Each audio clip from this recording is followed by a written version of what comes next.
పరమేశ్వరుడు అందరికీ తండ్రి. ఏదో మంచి వాళ్ళకి మాత్రమే నేను తండ్రి, దుష్టశక్తులకు రాక్షసులకు నేను తండ్రిని కాను అన్నమాట ఉండదు. కర్మ ఫలితాన్ని ఇచ్చేటప్పుడు భయంకరమైనటువంటి విషయాలు, దుఃఖంతో కూడుకున్నటువంటి విషయాన్ని కూడా ఫలితంగా ఇచ్చేవాడు కూడా పరమేశ్వరుడే.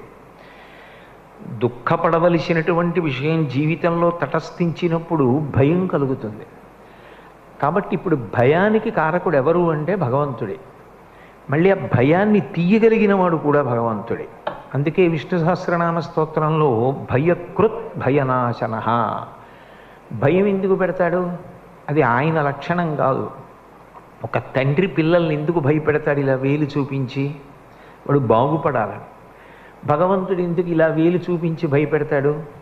ఎందుకు దుఃఖాన్ని కల్పిస్తాడు? కాలోహి బలవాన్ కర్త